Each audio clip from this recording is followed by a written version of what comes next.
आज की ताजा खबर। नमस्कार, हरकारा न्यूज रूम में आपका स्वागत है। मैं हूं निधीश त्यागी और आज है बुधवार 9 जुलाई। आज गुरुदत्त के 100 साल पूरे हो रहे हैं और हम बात करेंगे हरकारा न्यूज लेटर के बारे में, जो ऑडियो और टेक्स्ट में आपकी शक्ल में आप तक आता है।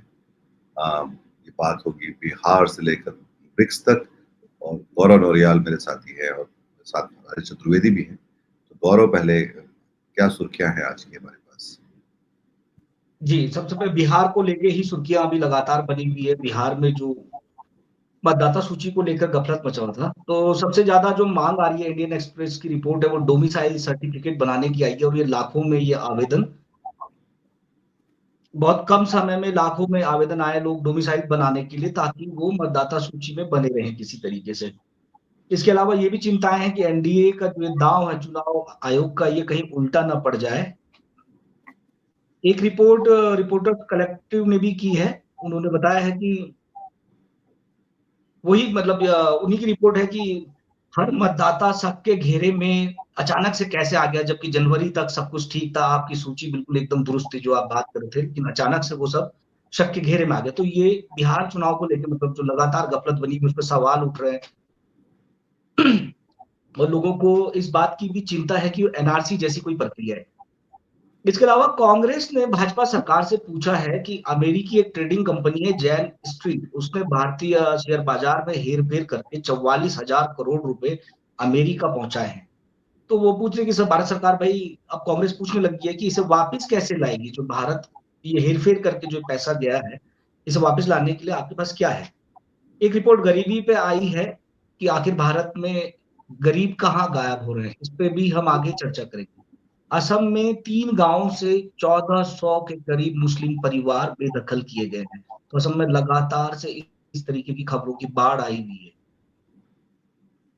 भारतीय वायुसेना का एक राफेल विमान नष्ट होने की बात जो कंपनी है दसॉल्ट, उसने स्वीकारी है, लेकिन ये भी कहा है साथ में कि ये पहलगाम हमले के दौरान पाकिस्तान ने नहीं मार गिराया था।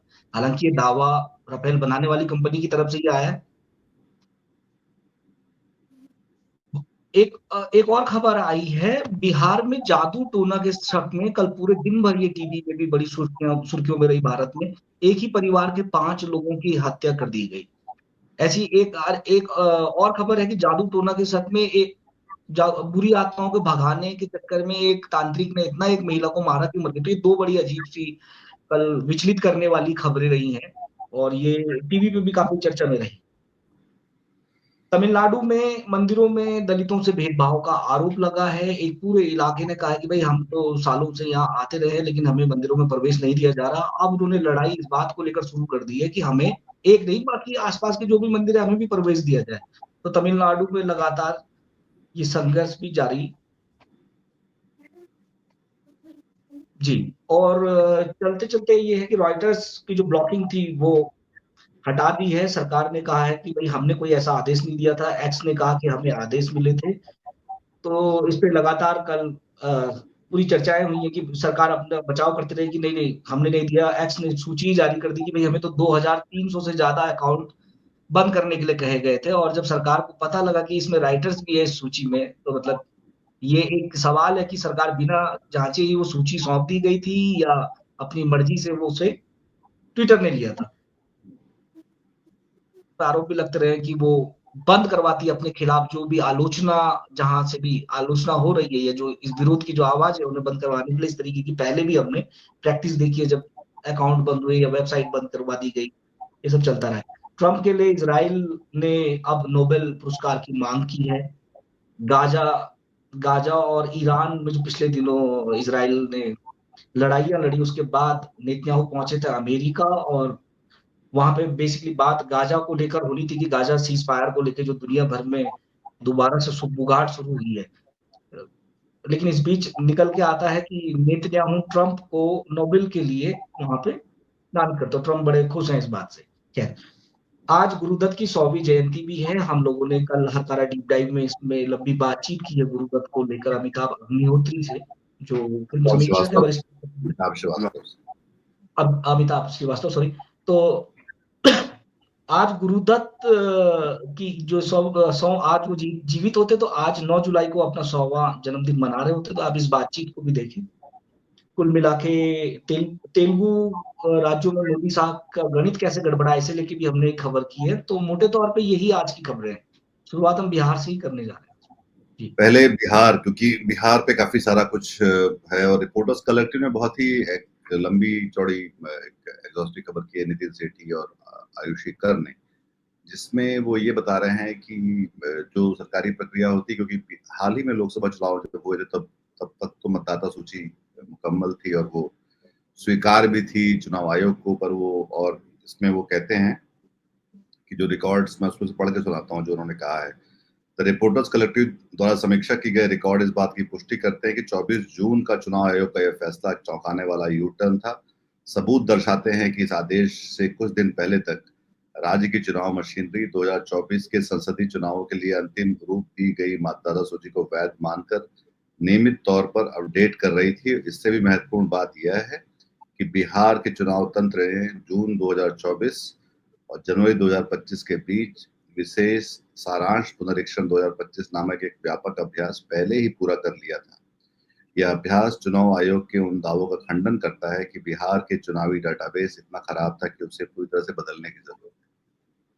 तो ये बहुत ही अंतर्विरोध और विरोधाभास वाली चीजें निकल कर आ रही हैं चुनाव आयोग की कार्रवाई, उसकी समझ, उसके फैसलों को लेकर। और ऐसा इस खबर को पढ़ के साफ साफ लगता है कि ये एक तरह से एक थोपा गया और अंतिम वक्त पे लिया गया एक ऐसा फैसला है जिसके निहितार्थ और जिसकी नीयत दोनों जो है वो उससे मेल नहीं खाती, जिसमें हम लोगों से लोकतंत्र की सबसे बड़ी कार्रवाई जो चुनाव होती है उसमें भागीदार बनने के लिए उनको प्रोत्साहित करने की कोशिश कर रहे हैं। इसमें कुछ और एक बात समझ आती है। आज हमने एक मंजुल का कार्टून भी लिया है जिसमें एक सड़क है जिसमें वो खुदी हुई है जो, और उसमें कहा है कि उसके उस तरफ जहाँ लिखा हुआ है जाके वोट दीजिए, और वो वहां तक जाना ही बड़ा मुश्किल। तो ये एक लगातार ये बन रहा है इस पे। तो पहले तो इस रिपोर्टर्स कलेक्टिव की खबर को लेकर ही, जो कि बहुत ही आजकल आप जानते ही हैं कि इन्वेस्टिगेटिव जर्नलिज्म जो खोजी पत्रकारिता वैसे भी कितनी मुश्किल और कम होती चली जा रही है, और रिपोर्टर्स कलेक्टिव के पास फंड्स की कमी के बाद भी वो इन्होंने इतनी बड़ी एक कार्रवाई की जिसमें बहुत सारे लोगों से बातचीत है, बहुत सारे सबूत उन्होंने इकट्ठे किए जहां पर वो बता रहे हैं कि लोग अपने जीने मरने के सबूत दे रहे हैं, ढूंढ ढूंढ रहे हैं, और उनको कितनी इसमें मुश्किल पेश आ रही है, खासतौर पर बिहार जैसे राज्य में जिसमें सरकारी शासन और प्रबंधन जो पूरी दुनिया जानती है कि वो कितना खराब है। तो राजेश, ये कैसे फिर ये इसका क्या, पहले तो रिपोर्टर्स कलेक्टिव बारे में बात करते हैं, फिर सुरूर साहब की खबर के बारे में बात करेंगे कि ये जो हाँ, बिहार का देखिए आप अपने, हमको याद है कि अभी हमने पिछले दिनों योगेंद्र यादव को भी कैरी किया था। योगेंद्र यादव ने इंडियन एक्सप्रेस में एक आर्टिकल लिखा था और उन्होंने भी ये सवाल, बल्कि तंज के साथ ये सवाल उठाया था कि 1 महीने पहले तक वो जो मतदाता सूची पे बैठक हुई चुनाव आयोग में और उस पर सहमति बनी, मतलब उसको फाइनल मान लिया गया। और फिर उन्होंने सवाल किया था आखिर में, उसको समाप्त यहाँ से किया कि भाई जो SIR है, जो स्पेशल इंटेंसिव आपका रिवीजन है, ये जो विशेष गहन पुनरीक्षण, इसके लिए कौन से, मतलब इन्वर्टेड कॉमा में SIR का फोन आ गया था जब सारी चीजें तय हो गई थी? तो कौन से SIR, मतलब सर का फोन आ गया था कि आपको अचानक जो है एकदम यू टर्न लेना पड़ा और इस पूरी प्रक्रिया को अंजाम देने पे आप आमादा हो गए? ये सवाल योगेंद्र यादव ने भी उठाया था। अब देखिए, आप जैसे कि हम लोगों ने पहले भी बात की थी कि इसको जो है बिहार में तो मतलब एक सैंपल के बतौर एग्जीक्यूट किया जा रहा है। ये अब आगे बढ़ेगा, मतलब बंगाल में होएगा और दूसरे राज्यों में जहां जहां चुनाव होने वाले हैं। दूसरी एक चीज ये और ये देखी हमने कि उस पे जो है वो गणना प्रपत्र लिखा हुआ है, मतलब गणना प्रपत्र। अब जनसंख्या अगले साल शुरू होगी, मगर ये जो फॉर्म है, ये मतदाता वाला जो फॉर्म है, उस पे जो है आप देखेंगे कि ऊपर गणना प्रपत्र लिखा हुआ है, तो गणना की जा रही है मतलब। तो इसीलिए लोगों के मन में ये जो चिंता और सवाल पैदा हो रहा है ना कि भाई अगर ये एनआरसी की बैकडोर से मतलब प्रक्रिया है, तो फिर तो चीजें दूसरी भी पैदा होंगी। मतलब वो अगर कल को नागरिक नहीं रहेंगे तो फिर उनको जो भी एक नागरिक होने के नाते जो भी उनको मिल रही हैं चीजें, फिर वो कैंप वैम्प में उनको भेज दिया जाएगा, भाई डिटेंशन कैंप में रख दिया जाएगा, और डिटेंशन कैंप में जो होता है वो होगा, और दोयम दर्जे के नागरिक हो जाएंगे, वो दोयम के भी होंगे कि नहीं होंगे। तो जो चिंताएं हैं वो ऐसी है। अब चुनाव आयोग ने ये स्पष्ट किया ही है, मतलब कि इसको जो है हम आगे बढ़ाएंगे, और ये गणना ही है, ये गणना है। और चुनाव में चूंकि अब चुनाव बाद में होंगे राज्यों में, तो उसके पहले ही इसको करने का है मतलब।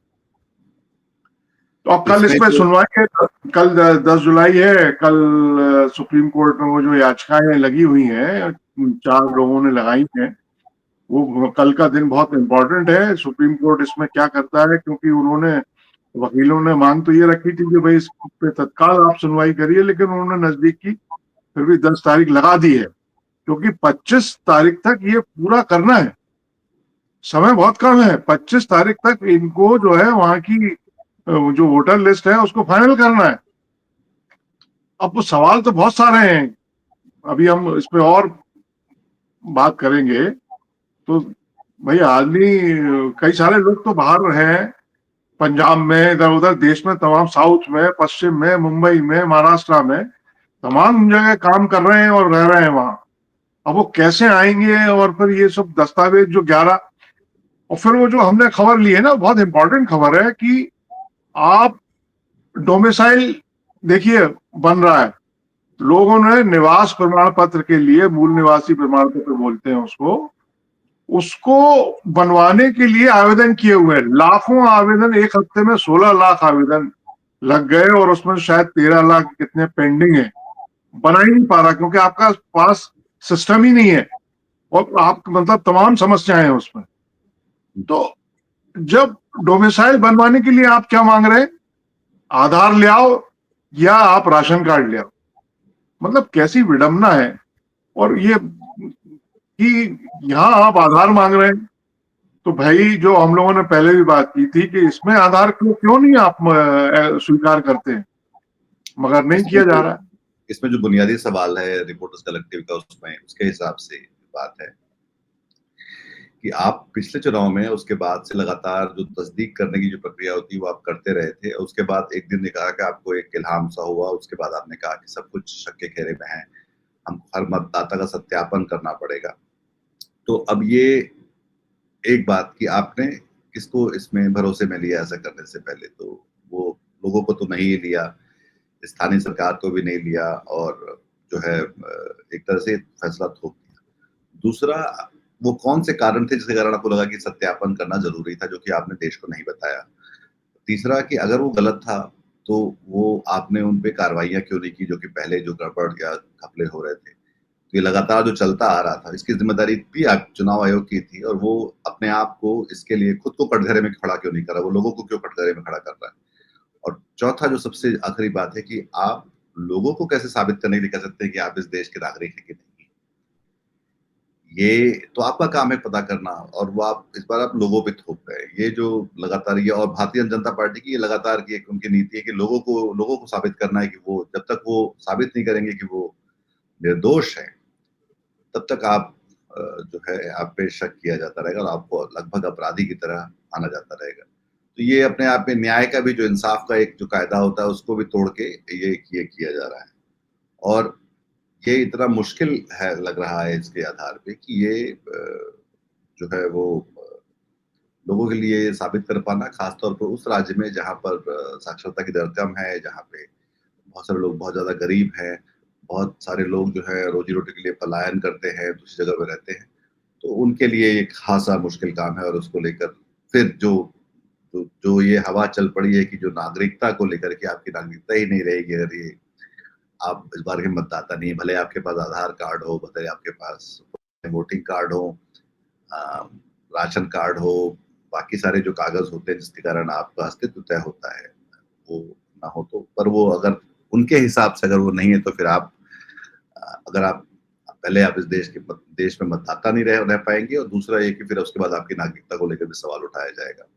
तो ये अपने आप में एक तरह की बहुत ही जिसको कहते हैं कि बेतुकी सी एक चीज है जो कि लोगों में थोपी जा रही है। और वो जैसे कि वो डोमिसाइल वाली खबर है, सब लोग जो है वो दौड़ पड़े हैं कि हमको भाई डोमिसाइल दे दो, क्योंकि वो कागज माना जाएगा उनका कि आप उसके आधार पे मतदाता रह सकते हैं। अपने आधार और दूसरे जो कागज जिनके कारण आपका बैंक केवाईसी करता है, जिसके कारण आपको बाकी जगह पे आपकी तस्दीक होती है कि आप हैं और आप अस्तित्व में हैं, वो नहीं माना जाएगा। तो वो एक और सवाल फिर ये भी है कि जो बाकी सारी जो केवाईसी के लिए जो चीजों को मानते हैं, तो उनको हम क्यों मान रहे हैं? उनको हम तो उस पे इतने सरकार ने बहुत सारे पैसे खर्च किए, बहुत सारी पूरा बंदोबस्त किया, लाभ लश्कर लगाया, तो वो सब किस काम का था? तो दरअसल ये कहे कि इस फैसले के जरिए सरकार अपने को ही और अपने बहुत सारे फैसलों को खारिज कर रही है, और वो ज्यादा एक महत्वपूर्ण बात है इसमें। और फिर जो है फिर दवायर में सुरूर अहमद साहब जो वहाँ के बुजुर्ग वरिष्ठ पत्रकार हैं, उनकी खबर है कि ये बात अब मतदाता सूची तक ही नहीं रह गई है, लोगों को नागरिकता की बात लगने लगी है। तो क्या इसका खामियाजा जो एनडीए को पड़ सकता है, जो जिसमें भारतीय जनता पार्टी और नीतीश कुमार दोनों शामिल हैं, और उनके छोटे मोटे और भी दल हैं जिन पे इसका वो हो सकता है। दरअसल सबसे बड़ी दिक्कत इस कारण ये हुई है कि सिर्फ जो सरकार है एनडीए की, वो जो विपक्ष है, वो मतदाता है, वो सब इसमें इतने ज्यादा परेशान है कि ये चुनाव किन मुद्दों पे होगा, किन मसलों पे होगा, वो शायद अपनी जगह से खिसक चुके होंगे जब तक ये कार्रवाई पूरी होती है। इस सब की जो क्या बोलते हैं, जो इस सबका जो एक कल सुप्रीम कोर्ट इस बारे में क्या करता है, उससे बहुत कुछ ये तय होगा कि ये आगे किस तरह से होता है। पर मेरे ख्याल से ये आगे सिर्फ भारत में नहीं, दुनिया में शायद पढ़ाया जाएगा कि ये कुप्रबंधन क्या होता है, अजीब से फैसले क्या होते हैं। वो ये कार्रवाई उनमें से एक साफ साफ दिखलाई पड़ती है, अगर हम सिर्फ अपने कॉमन सेंस और जो बुनियादी तर्कों पे अगर इसको थोड़ा सा कसौटी पे इसको कसने की कोशिश करें, क्योंकि ये खासा अजीबोगरीब फैसला है, और उस पे ना तो पारदर्शिता है, ना जवाबदेही है, ना भरोसे में लेने की कोशिश है। और चुनाव आयोग अभी भी खुद को ये बताने की कोशिश कर रहा है कि वो तो जो है कि वो सबसे ऊपर है, उन पर सवाल नहीं किए जा सकते। दूसरा कि वो इन चीजों को और सब कुछ ठीक भी चल रहा है, उसका लगातार ये दावा है कि सब कुछ ठीक चल रहा है, हालांकि उनके अलावा ऐसा कहने वाला इस देश में शायद ही कोई है। रिपोर्टर कलेक्टिव ने इसका जिक्र भी किया है अपनी रिपोर्ट में ही कि भाई जमीनी हकीकत बिल्कुल अलग है। वो दावा कर रहे हैं कि भाई 6 जुलाई तक 21.6% फॉर्म जमा हो चुके हैं, लेकिन असल में जमीन पे ये हो रहा है कि मौखिक आदेश बीएलओ को दे दिए गए हैं कि आप यार दस्तावेज छोड़ दो, आप तो प्रपत्र ले लो और बाकी बाद में देखी जाएगी। तो बाद में क्या देखा जाएगा, मतलब कर्मचारी लेके जमा करेगा चुनाव आयोग पर, बोल देगा भाई इतनों ने दस्तावेज जमा किए, बाकियों ने नहीं किए, तो आयोग उसके बाद उसके लिए फैसला करना जो मंशा है वो बड़ा आसान हो जाएगा। तो उन्होंने तो कह दिया मौखिक रूप से कि भाई मत लो आप दस्तावेज नहीं, क्योंकि गांव में तो झगड़े हो गए ना। अधिकारी गांव में जाएगा, वो बोलेगा यार मैं काम धाम छोड़ के कहां से तेरे लिए 11 दस्तावेज जुटाता फिर बक्सा खोल के। तो वहां तो नहीं, अगर वो होंगे अधिकारियों के तो लिए, जरूर कर्मचारियों के चलेगा। लिए भी जो इस पूरी प्रक्रिया का हिस्सा, उनके लिए भी आफत आ गई है। हाँ, मतलब अगर आपको ये करना ही था तो इसको ये तरीका तो बिल्कुल भी उसका नहीं था। और वो एक मतलब वो बेसिकली लोगों को तंग करने, मुश्किल चीजें करने के लिए है, चीजें मुश्किल बढ़ाने के लिए है। ये समाधान तो बिल्कुल भी नहीं है, एक समस्या की तरह जो है वो पैदा हुआ है। और जिसके बहुत सारे बाकी मतलब लोग निकाल रहे हैं जो कि सही भी हो सकते हैं। राजेश, एक और इसमें चीज जोड़ते हैं कि चुनाव आयोग में ही, मतलब वो जो जो मशीनरी है, या चुनाव आयोग एक कॉन्स्टिट्यूशनल बॉडी है, संवैधानिक संस्था है, उसी के अधीन या उसी के भीतर विरोधाभास जो है निहित है। आप देखिए कि 2 दिन पहले जो है वहां जो चीफ इलेक्टोरल ऑफिसर है या ऑफिस है, सीईओ ऑफिस, स्टेट में जो है मुख्य निर्वाचन अधिकारी का कार्यालय होता है, जो इलेक्शन कमीशन की ही इकाई है, मतलब इलेक्शन कमीशन ही है वो जो है बिहार का जो मुख्य निर्वाचन कार्यालय है या अधिकारी है, वो वहां के लोकल अखबारों में ये विशेष गहन पुनरीक्षण प्रक्रिया के बारे में भारी मतलब विज्ञापन देते हैं और उसमें इन चिंताओं पर रोशनी डालते हैं कि लोगों को कतई चिंतित होने की जरूरत नहीं है। ये जो हमने दस्तावेज 11 दस्तावेज जो बताए हैं कि ये इनमें से कोई एक दस्तावेज लगाइए और ऐसे ऐसे चलिए, अगर आपके पास नहीं है, कोई चिंता की बात नहीं है, कोई दिक्कत की बात नहीं है, आप अपना जो फॉर्म है उसको भरिए और जो अधिकारी है ईआरओ उसको जमा कर दीजिए और जो है आप उसको दे दीजिए, और नहीं है तो फॉर्म जमा कर दीजिए और आपको जो है बाद में भी आप दे सकते हैं।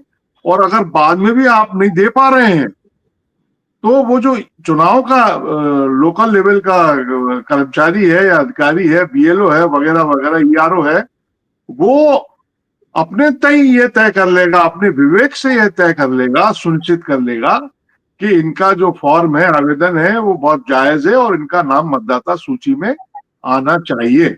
वो लोकल लेवल पर सत्यापन कर लेगा, जांच कर लेगा, मुतमईन हो जाएगा अपना विवेक इस्तेमाल करके। माने अंतिम इकाई उसको बना दिया गया था, उसके विवेक को बना दिया गया था, उस पर छोड़ दिया गया था। लेकिन साहब अगले ही दिन या उसी दिन शाम को, उसी दिन इनफैक्ट शाम को इलेक्शन कमीशन अब इसमें दाखिल होता है इस विज्ञापन में, और वो ये कहता है, वो स्पष्ट करता है कि नहीं नहीं नहीं नहीं, हमने जो 24 जून 2025 को जो आदेश जारी किया था और जो उसमें नियम बनाए थे, दस्तावेज मांगे गए थे, उसके अनुसार वो प्रक्रिया बिल्कुल, उसमें कोई संशोधन नहीं हुआ है, वो एज इट इज चलेगा। अब आप देखिए मतलब वहां किस तरह का विरोधाभास है।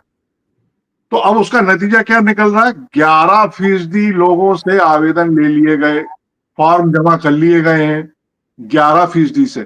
तो ये 11% कौन लोग हैं? ये वही लोग हैं जिन्होंने वो विज्ञापन देख करके, आप समझ रहे हैं 11% कितनी बड़ी संख्या होती है। 8 करोड़ लोगों में 11% लोगों के फॉर्म जमा हो गए और विरोधाभास कायम है। तो अब कोर्ट को जो है ना, कोर्ट को यह भी देखना पड़ेगा कि आज हो रही है 10 जुलाई, कल सुनवाई होगी 15 जुलाई, 25 जुलाई लास्ट डेट है। तो या तो कोर्ट को इसकी तारीखें बढ़ानी पड़ेंगी, इसका जो समय है वो बढ़ाना पड़ेगा, क्योंकि 15 दिन में कैसे मुमकिन है भाई। और आपने फिर अब ये इलेक्शन कमीशन ने दोहराया है फिर से कि हम बंगाल जाएंगे, असम जाएंगे और ये जो वैध नागरिक हैं वो रहेंगे, जो नहीं है वो मतदाता सूची में नहीं रहेंगे। हमको उसको प्योर बनाना है, शुद्ध बनाना है मतदाता सूची, ये उन्होंने कहा। इसके बाद एक और जो व्यथित करने वाली खबर है वो गरीबी को लेकर जो सरकार लगातार झूठ बोल रही है उस पे है, जो कि इंदिरा हिरवे ने की है, जो अहमदाबाद में अर्थशास्त्री हैं और सेंटर फॉर डेवलपमेंट ऑल्टरनेटिव्स की जो निदेशक हैं। तो उनका ये कहना है कि ये जो बार बार जो अत्यधिक गरीब जो बताए जाते हैं 29.5% थे 2011-12 में, 2023-24 में वो 4.9 हो गए और उसके बाद अब विश्व बैंक कह रहा है कि ये 2.3 हो गए हैं 22-23 में। पर इन आंकड़ों पे बहुत सारे सवाल उठाए जा रहे हैं और आंकड़ों को लेकर सरकार के जो संबंध रहे हैं सरकार के वो खासे पेचीदा रहे हैं। जब कोई बाहर से ऐसा बोलता है तो वो हमेशा उसको खारिज कर देते हैं कि इनको पता नहीं, हमारे खुद के डेटा जो है वो बताते नहीं है और वो सारी चीज़ों को प्रभावित इसलिए करता है क्योंकि आप किस आधार पे कोई नीति या कल्याण का काम करते हैं, जब तक आपके पास सीधा डाटा ही नहीं है।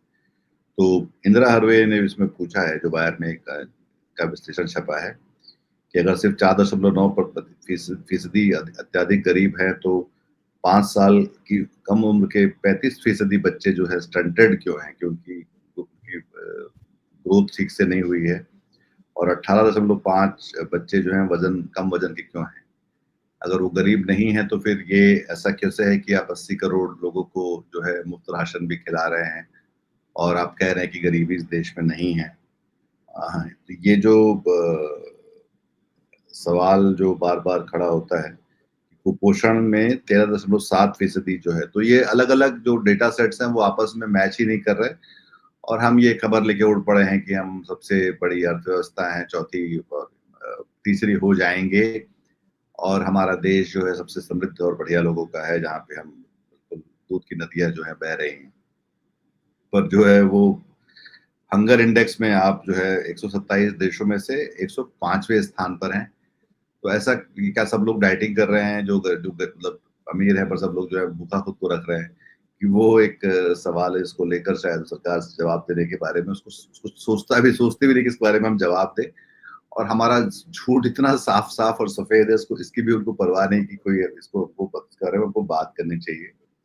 शिक्षा और रोजगार में करीब 20% भारत आबादी निरक्षर है भारत की, और 90% ज्यादा अधिक कार्यबल जो असंगठित क्षेत्र में कम मजदूरी पर काम करता है। तो वो भी एक संगठित क्षेत्र में, क्योंकि नौकरियां और रोजगार अब नहीं बढ़ रहे हैं और ज्यादातर लोग जो है असंगठित क्षेत्र में काम करते हैं, तो और वो जाहिर तौर पे उनको ठीक से उसका जो है दाम या मजदूरी ठीक से नहीं मिल पाती। तो ऐसे में ये बात कहना है कि हम इतने कम गरीबी इतनी कम हो गई, ये भी एक और जो झूठा दावा जो सरकार ने इस देश के साथ किया है और जो दुनिया को जो बता रही है, उनमें से एक है। और मेरे ख्याल से हमारे दर्शक भी देख पाते होंगे अपने आसपास कि कितनी तेजी से सरकार के हिसाब से गरीबी घट गई है। आपको याद होगा जब बनारस में और बाकी जगह पे जब बड़े कार्यक्रम प्रधानमंत्री के लिए होते हैं, तो गरीबों को किस तरह से छिपा दिया जाता है उनके आगे पोस्टर्स के बड़े-बड़े होर्डिंग लगा के, कि वो दिखलाई ना पड़े। तो भारत में ये अब ये है कि वो हैं, पर हम चाहते हैं कि वो दिखलाई ना दें, हमारी जो गरीबी है, या जो हमारे साथ जो पहले कुचले कपड़े पहने हुए हैं, जो कि फटे हुए, वो दिखलाई ना पड़े। दिखलाई ना देना मतलब उनका ना होना है, और वो चाहे मतदाता सूची है या वो हमारे गरीबी के आंकड़े। तो ये हम चाहते हैं कि जो दिखलाई ना पड़े वो तो ठीक है, उस पे हम क्या कुछ कर सकते हैं, उस पे हमने वैसे भी क्या कर लिया। वो इस बीच जो एक और जो एक खतरनाक जो एजेंडा सरकार की तरफ से चल रहा है, वो असम में मुसलमानों को लेकर है। कि असम में 3 गांव से 1400 मुस्लिम परिवारों को बेदखल करने की बात आई है, जिसके बीच में और ये पहले भी ऐसा होता रहा है, ये शायद अभी तक 2300 ये से अधिक ये थर्मल पावर प्रोजेक्ट के बहाने से ये हटाया गया गांव बंगाली भाषी मुस्लिमों का। नहीं, ये तो ठीक है कि हम हमेशा कहते हैं कि विकास परियोजनाएं होंगी तो कुछ लोगों को उसमें से आप विस्थापित करेंगे, पर आप उनको जो है पुनर्वास भी उनका करेंगे। बिना पुनर्वास के आप ये, तो वो जो प्रक्रिया होती है कि लोगों को उठा के फेंक दो, पर उसके बाद देखा जाएगा उनका क्या करना है। ये हम लगातार हर जगह देखते हैं। ज्यादातर विकास परियोजनाओं में ये हुआ है, जिसको लेकर सरकार ने कभी भी कोई एक ठीक सी नीति नहीं बनाई। जब भी इसके बारे में बात तो बहुत होती है, वो होता नहीं है। तो 1400 परिवारों को ये पहले हटाया गया, उसके पहले बता रहे हैं कि 2300 से अधिक परिवार हटाए गए। और ये भी संयोग होगा कि वो जैसे कि ज्यादातर जगहों पे जब विकास होता तो आदिवासी को अपने जंगल छोड़ने पड़ते हैं, शहर वालों को नहीं छोड़ने पड़ते।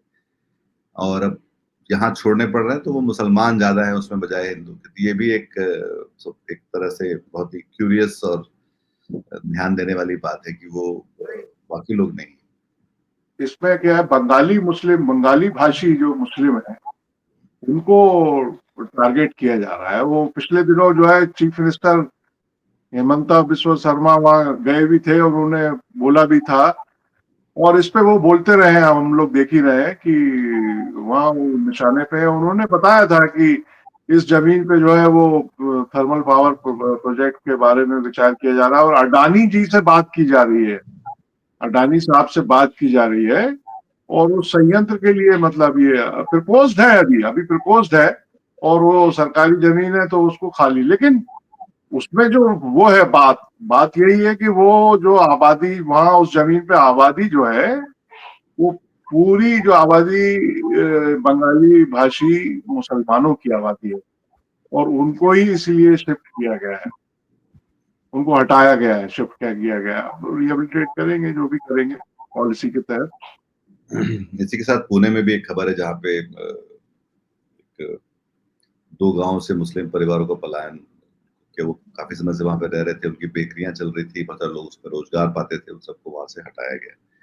ये रोज की खबरें हैं जहाँ शायद अब आप बहुत सारे लोग हमें से ऐसे जो उसको लेकर अब आश्चर्य नहीं करते, पर हम हरकारा में उन खबरों को एक साथ लाते रहते हैं ताकि ये कहीं ना कहीं डॉक्यूमेंट दर्ज होता रहे कि भारत अपने जो लोग भी हाशिए पर हैं, जिनको हाशिए की तरफ धकेला जा रहा है, जो लोग अल्पसंख्यक हैं, उनके बारे में देश में क्या हो रहा है। जाहिर तौर पे खबरें आपको मुख्य धारा के चैनल्स पे नहीं ही दिखलाई पड़ रही होंगी, हमने मान के चलते हैं, पर ये हमारे देश में हमारे नाक के नीचे ही हो रहा है, आपके नाक के नीचे हो रहा है, तो देखने की बात।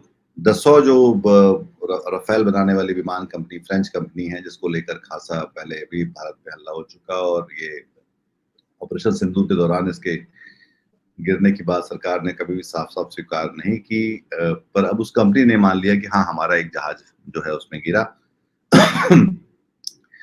और उन्होंने ये नहीं बताया कि उसमें कि वो गिरा कैसे, उन्होंने सिर्फ ये कहा कि पाकिस्तान ने नहीं गिराया। ये रिस्क के एक एक चीज खबर आती है और उसको हम समझते हैं कि चलिए ये एक नया वो है, और ये सरकार का काम नहीं है कि वो लोगों को बताए कि भाई हुआ क्या था और उसमें जो है उसका नुकसान क्या हुआ।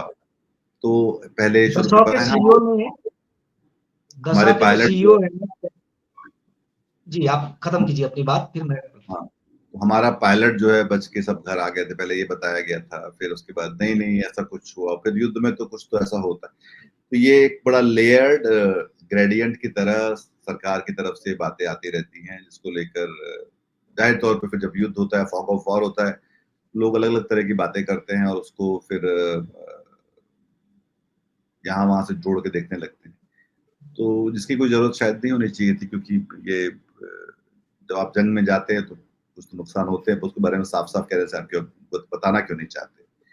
तो वो एक और बात है, ये तीसरी बात है, गरीबी, मतदाता सूची और ऑपरेशन सिंदूर, तीनों के उसमें आप जब आप देख रहे हैं तो आप ये देख रहे हैं कि वो सरकार जनता से और दुनिया से कितना झूठ बोल रही है, और वो सच बोलने से इतना डर क्यों रही है। मतलब मुझे समझ में नहीं आता कि अगर लोगों ने अपना विश्वास जताया आप, तो आप डर क्यों रहे बताने से कि हाँ ऐसा हो गया और आपने ये किया था। आप क्या कह रहे थे? जी मैं कह रहा था, दसा के जो सीईओ है एरिक ट्रैपियर, उनका जो बयान आया वो कह रहे हैं कि 12,000 फीट की ऊंचाई पे विमान विमान में कोई खराबी हुई थी और उसमें कोई दुश्मन का हॉस्टाइल रडार नहीं मिला। मतलब उन्होंने ये तो बता दिया कि भाई 12,000 फीट की ऊंचाई पे गड़बड़ हुई है, तकनीकी गड़बड़ हुई है, लेकिन वो क्या हुई है वो आप सही कह रहे हो कि वो कोई सूचना, जैसा कि हो ही रहा है कि सूचनाओं से ही महरूम कर दिया जाए लोगों को, वही चल रहा है। हाँ, दसा पे मतलब हवा में अंदाजे लगाएंगे।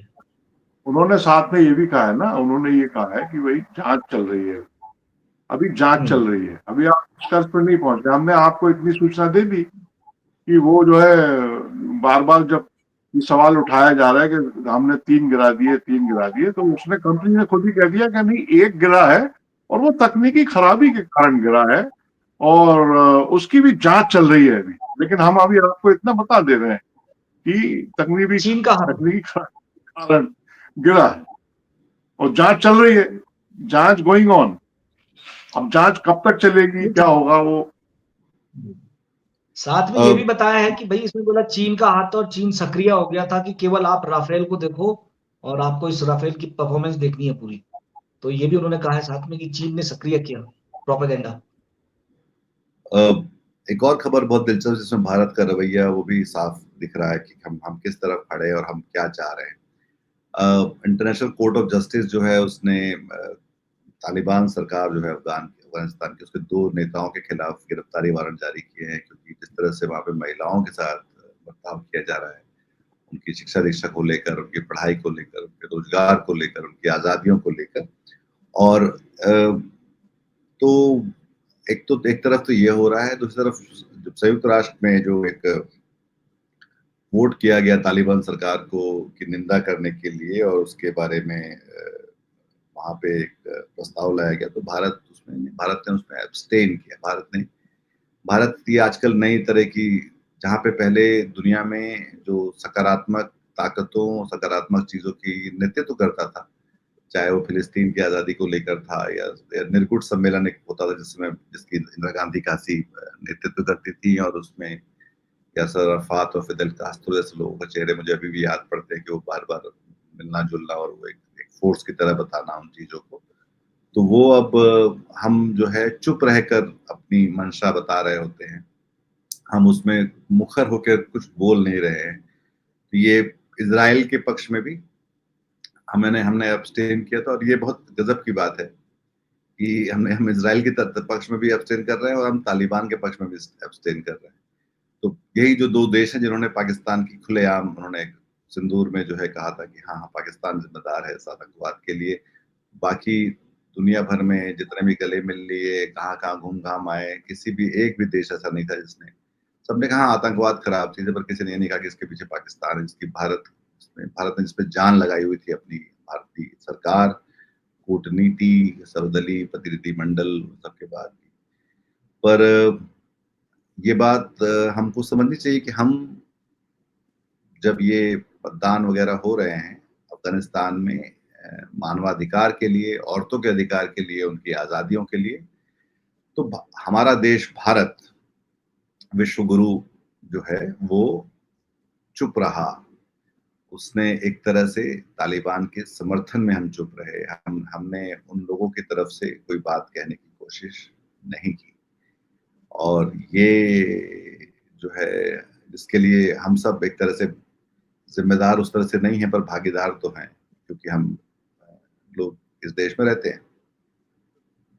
एक बात मैं इसी में जोड़ना चाहूंगा, तालिबान वाले में बड़ा दिलचस्प इसमें, जैसे आईसीसी ने भाई तालिबान के 2 नेताओं को जिम्मेदार ठहराया, उनके खिलाफ मामला चलाने की बात कही, तुरंत तालिबान का प्रवक्ता आता है, मतलब वो कबीलाई शासन है, हम लोग जान रहे हैं कि कबीले इकट्ठे होकर उन्होंने एक शासन तैयार कर लिया, लेकिन अभी वो दुनिया के साथ कदम ताल करने की स्थिति में नहीं आए। उन्होंने डायरेक्ट अदालत को ही कटघरे में खड़ा किया, पहले ये बताओ, बोला कि तुम गाजा में क्या कर रहे हो।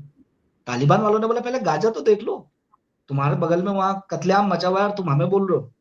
तो अभी मतलब इस कबीलाई शासन को दुनिया के साथ कदम ताल करने में वक्त लगने वाला है। उसने अदालत को ही कि उनको कटघरे में खड़ा कर दिया। और अभी हाल में ही कल परसों ही उनको व्लादिमीर पुतिन और रूस की सरकार ने मान्यता दी कि हाँ ये सरकार मुकम्मल है और ये ठीक। तो हम एक ऐसे अजीब से समय में रह रहे हैं जहाँ पे कुछ भी जो है, जिसको बोलते हैं पूरे कुएं में ही अफीम मिली हुई है। एक आर्टिकल 14 की एक बहुत अच्छी खबर है इसमें ये कि लोग YouTube पे बकायदा वीडियो जारी करके बता रहे हैं कि कल ये पेपर पक्का आएगा, जो कि नया तरह का वहाँ पे स्कैम है जो केरल को लेकर है। और कैसे जो शिक्षा का जो बाजारीकरण हुआ है जिसमें स्टेक्स बहुत ज्यादा हाई, तो ये भी एक बहुत दिलचस्प बात है कि अब ट्यूशन जो है वो जो वास्तविक शिक्षा से ज्यादा महंगे हैं। ट्यूशन इसके लिए कि आप कहीं भर्ती हो जाए, और उसमें इतने अधिक पैसे लगे हुए हैं कि वो ये जो एक पर्चा निकलवाना, उसको लीक करवा लेना, उसके बारे में एक तरह से चोरी करके या किसी तरह से उसको छपवा लेना, उसको बांट देना, ये उसकी बहुत कम उसमें तो क्या बोलते हैं कम पैसों में ही ये सब हो जाता है। तो इसलिए एक बहुत बड़ा उद्योग ये बना है। ये भी भारत की निम्न और हमारे जो मध्य वर्ग है उसकी मानसिकता को बताता है कि हमारे लिए, और ये भी बताता है कि सीटें पाना कितना मुश्किल काम है। और ये उद्योग इसलिए बहुत फल फूल रहा है क्योंकि हमारी शिक्षा की व्यवस्था ही लचर है, उस पर हम लोगों ने काम नहीं किया है। ये एक खबर जो है जो कि लगातार आती रहती है और हम ये देखते रहते हैं कि ये तेलुगु राज्यों में जो आंध्र और तेलंगाना में जो मोदी शाह का गणित बढ़ाया, राजेश, ये एक खबर है। तो ये वहां पे लगातार कोशिशें करते रहते हैं, और वहां पे अभी एक हेट मॉन्गर था जिसने वो भवन में जाके पार्टी छोड़ दी थी तेलंगाना में, और नया अध्यक्ष वहां पे बने बने हैं। इसका क्या वहां पे क्या हो रहा है? नहीं, वो ये हम लोगों ने जो आर दिलीप रेड्डी की एक रिपोर्ट कैरी की है, उसमें वो यही बता रहे हैं कि पूरे नरेंद्र मोदी और अमित शाह की जो जोड़ी है उसने पूरे देश में मतलब कमाल किया है, और यहाँ तक कमाल किया है कि पश्चिम बंगाल जैसी जगह में उन्होंने अपनी जमीन बनाई है। लेकिन यहाँ साउथ में मतलब खासकर ये तेलुगु भाषी दोनों राज्यों, तेलंगाना और आंध्र प्रदेश में, ये गच्चा खा रहे हैं, मात खाने को मिल रही है। और उसके लिए पार्टी की माने जो लीडरशिप है मोदी और अमित शाह की, यही जिम्मेदार है। और उन्होंने किस तरीके से मतलब वो दूसरों पर निर्भर है। जैसे वो बात चल रही है तेलंगाना में, वो जो उनकी पार्टी से भारत बीआरएस के साथ समझौते की बात चल रही है, अपनी खुद की जो लीडरशिप है उसको उसको जो है दरकिनार करके बीजेपी दूसरों पे भरोसा कर रही है। यही हालत आंध्र प्रदेश में है। तो उनका कहना यह है, लबोलवा उसका यह है कि भाई यहाँ पे जो है पता नहीं बीजेपी क्यों जो है गलत फैसले ले रही है। उन्होंने इस पर जो हाल में वो जो रामचंद्र राव जो प्रदेश अध्यक्ष बने हैं तेलंगाना के, नियुक्त किए गए, उनके बारे में भी उन्होंने टिप्पणी की है। तो ये दक्षिण के ये दोनों जो राज्य हैं उस पे हम लोगों ने ये कैरी किया है। और सवाल बीजेपी की जो लीडरशिप है, सेंट्रल लीडरशिप, उसी पे खड़े किए हैं उन्होंने। अच्छी रिपोर्ट है वैसे। तो इस बीच इसको जो है, हटा जैसे पहले पाकिस्तान ने किया था, और पाकिस्तान और इजराइल जो है आपस में निगाहें तो नहीं मिलाते, सबको पता है। तो उनके हिसाब से भी डोनाल्ड ट्रंप को नोबेल मिलना चाहिए, और इजराइल ने भी अब कह दिया कि भाई इनको नोबेल मिलना चाहिए। हालांकि सबसे पहले तो डोनाल्ड ट्रंप ने खुद ही कहा था कि मुझे नोबेल मिलना चाहिए, पर मेरे को कोई देगा नहीं। बात यहाँ से शुरू हुई थी, लोगों ने समझ लिया कि हाँ, ट्रंप साहब को अच्छा लगता है क्योंकि बोलता है कि उनको नोबेल शांति का नोबेल उनको मिलना चाहिए। हालांकि वो शांति जो है, सिर्फ जो उनका दावा है शांति करवाने का, उसे भारत पाकिस्तान को लेकर ही रहा है, वो लगातार अभी भी चल रहा है। और जब एक दिन वो शायद ये कहना बंद कर देंगे कि भारत पाकिस्तान की शांति मैंने करवाई, और मैंने जो है व्यापार को की गाजर लटका कर ये शांति करवा दी दोनों के बीच में, पर बाकी कहीं भी वो शांति नहीं करवा पाए हैं, चाहे वो गजा को लेकर है या यूक्रेन को लेकर है या बाकी जगह पे। वो बोलते ऐसा रहते हैं, पर उसका कोई मतलब नहीं। वो एक अपने आप में एक जिसको बोलते हैं कि रोज की एक वेब सीरीज की तरह है, रोज का एक पर्सन है जो डोनाल्ड ट्रंप है, और पूरी दुनिया जो है उसके हिसाब से जो है खुद की नई तरह से जो है फील्डिंग सेट करने लगती है, और अगले दिन फिर वो सारी फील्डिंग किसी काम की नहीं रह जाती। तो अभी वो ब्रिक्स को लेकर भी वो धमका रहे हैं कि हिम्मत कैसे हुई तुम लोगों की, तुम डॉलर के खिलाफ कैसे करोगे, डॉलर इज द किंग, ये रात का उनका बयान है। तो डोनाल्ड ट्रंप जो है अपने आप में मेरे ख्याल से उसकी बहुत, क्या बोलते हैं, उसकी कीमत तो बहुत महंगी है वो, मतलब, पर उनको सीरियसली नहीं लिया जा सकता। ये उन्होंने बार बार वो लगातार दुनिया को समझा रहे हैं, और दुनिया है कि नहीं मान पा रही कि भाई उनको लगता है कि अमेरिकन प्रेसिडेंट जो है, राष्ट्रपति जब बोलता है तो उसको सीरियसली लेना चाहिए। दुनिया को अभी भी इस बात की आदत है, हालांकि डोनाल्ड ट्रंप को इस बात की आदत नहीं। तो ये रोज का एक नाटक, नौटंकी उनकी चालू होती है, और वो दिन भर वो अपने जो सोशल मीडिया पोस्ट से दुनिया भर की नीति की बातें करते रहते हैं, जिसका कोई मतलब नहीं होता। उसको लेकर सारे अखबार परेशान हैं, सारे सरकारें परेशान हैं दुनिया भर की। जो ब्रिक्स और बड़े बड़े जो खुद को जो है एक संगठन बनाए इन्होंने अन्य देशों के बीच, वो परेशान है, सारे अर्थशास्त्री परेशान हैं, सारे शेयर मार्केट परेशान हैं, जो जिन देशों में लोग मर रहे हैं वो परेशान हैं। तो वो सब कुछ एक अनिश्चितता के बीच में है। डोनाल्ड ट्रंप रोज सुबह उठते हैं, और वो उनका जो है ट्रुथ सोशल में उनका शुरू हो जाता है। वो अपने लोगों को ही जो है रोज वहां पे भी 4-5 लोगों को रोज हटाते हैं, नए लोग रखते हैं। और ये मैं सोचता हूँ कि वो दिन जो होता है किसी का, जैसे आपका और हमारे दिन होते हैं, 24 घंटे हमारे पास होते हैं, उसमें से हम जो है 16-17 घंटे जगे हुए जो हमारे घंटे होते हैं, उसमें हम अपने दिन कैसे बिताते हैं। तो डोनाल्ड ट्रंप अपना दिन कैसे बिताता है, ये सोचने की बात है कि वो, और वो कितना जो है वो, अगर हम ये सोचें कि इसकी कीमतें इतने दिखना, तो वो एक कॉमेडी सीरियल की तरह दिखलाई पड़ेगा दरअसल जो है दुनिया, कि उसको नोबेल भी चाहिए और वो जो है सबको वहां से लोगों को जेल में भिजवा रहा है, लोगों के ऊपर जो है दुनिया भर की ज्यादतियां कर रहा है। उसने अपने ही क्या बोलते हैं कैपिटल हिल पे हमला करवाया और उसको लेकर जो है जिन्होंने हमला किया उन सबको माफ कर दिया कि कोई बात नहीं, तुम लोग मासूम लोग। तो ये एक गजब की चीज है कि जिसमें एक रोज का नौटंकी ये चलती रहती है और उसको लेकर उसकी बहुत सारी कीमतें हैं जो दुनिया भर को समझ में तो आती है, पर वो उसका जो है रास्ता और समझ नहीं आ रहा कि हम इसको निकाले कैसे। तो रास्ता निकालने के लिए चाहे नाटो ने उसको डैडी कहा, इजराइल ने कहा कि नोबेल देते हैं, पाकिस्तान ने कहा कि नोबेल देते हैं, अभी तक हमारे देश ने बहुत कुछ ऐसा नहीं कहा। हालांकि हमारे देश के प्रधानमंत्री ने एक बार उनका चुनाव प्रचार किया था और कहा था कि अब की बार ट्रम्प सरकार। तो एक वीडियो है जिसमें मैंने अपने पुराने साथी और फिल्मी ज्ञान के घनघोर जानकार अमिताभ से लंबी बात की गुरुदत्त के बारे में, और वो आप जरूर देखिए क्योंकि उससे शायद हमें 2-3 बातें पता चलेगी। एक तो ये कि इस समय में इस तरह की लाइनें लिखवाने वाले लोग, उन पे फिल्म बनाने वाले लोग, वो कहाँ हैं, तो वो भी अब हमको नहीं दिखलाई पड़ते।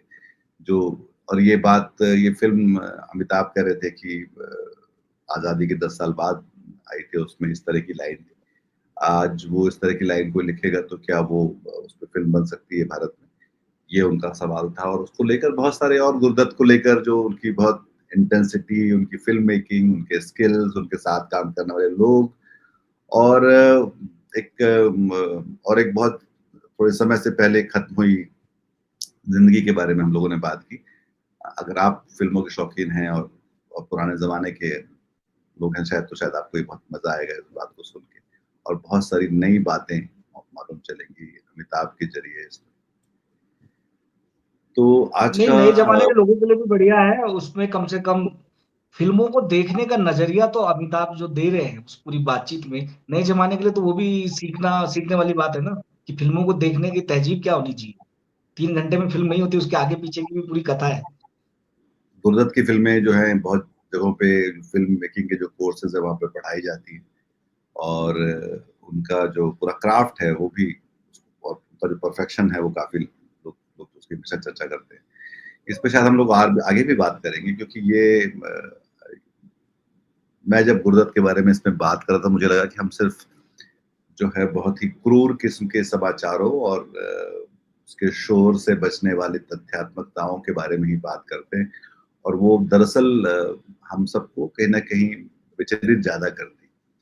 तो गुरुदत्त के बारे में बात करते हुए थोड़ा सा ऐसा नहीं लगा, और वो हमें लगता है कि ऐसी बातें भी हम लोगों को करनी चाहिए जिसमें थोड़ी सी हम एक संस्कृति और उन चीजों की जो कि सचमुच हमारे बीच में हुई, और वो कितनी बेहतरीन और अच्छी चीजें थी जो कि लगातार हमारे बीच में से कम होती चली जा रही। तो आज की चर्चा यहाँ पे खत्म करते हैं, और हम लोग फिर मिलेंगे आपसे अपने नए न्यूज़लेटर ऑडियो और टेक्स्ट में, और उसके बीच में चर्चा के साथ। बहुत शुक्रिया आपका, नमस्कार। आज की ताजा खबर, आज की ताजा खबर, आज की ताजा खबर। आओ काका जी इधर, आओ मामा जी इधर, सुनो दुनिया की खबर।